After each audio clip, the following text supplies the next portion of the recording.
உலக தற்கொலை தடுப்பு தினம் இன்று. ஆண்டுதோறும் உலகளவில் சுமார் 7,20,000 பேர் தற்கொலை செய்து கொள்வதாக உலக சுகாதார நிறுவனம் WHO குறிப்பிடுகின்றது.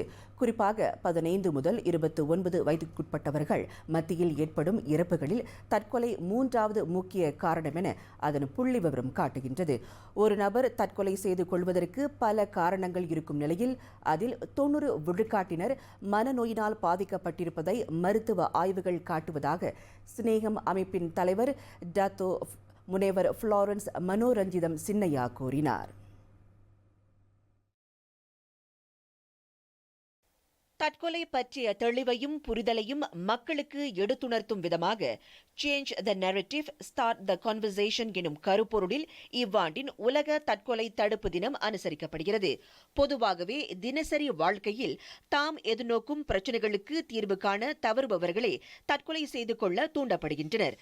அதில் நாட்டில் கடந்த 5 ஆண்டுகளில் தற்கொலை சம்பவங்களின் எண்ணிக்கை அதிகரித்துள்ளதாக முனைவர் ஃப்ளாரன்ஸ் சுட்டிக்காட்டினார்.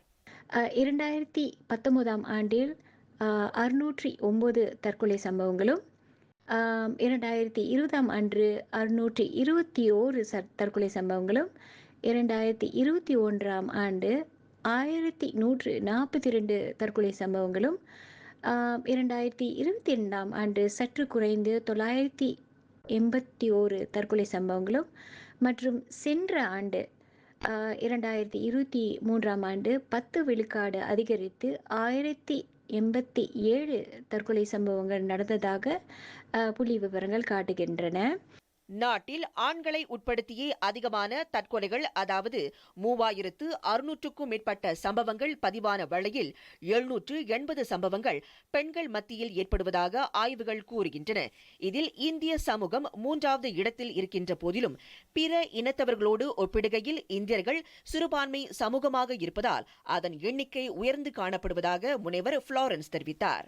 சீன சமூகம் மற்ற இனங்களுடன் ஒப்பிடும்போது ஆண்டுதோறும் அதிக எண்ணிக்கையிலான தற்கொலை சம்பவங்கள் நடக்கின்றன.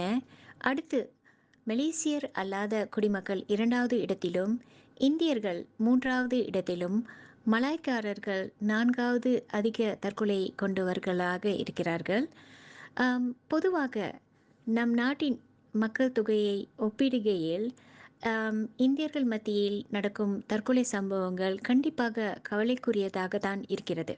இதனிடையே எந்த ஒரு பிரச்சினைக்கும் தற்கொலை ஒரு தீர்வாக முடியாது என்றும் முதலில் மனநல ஆரோக்கியத்திற்கு முக்கியத்துவம் வழங்க வேண்டும் என்றும் அவர் வலியுறுத்தினார்.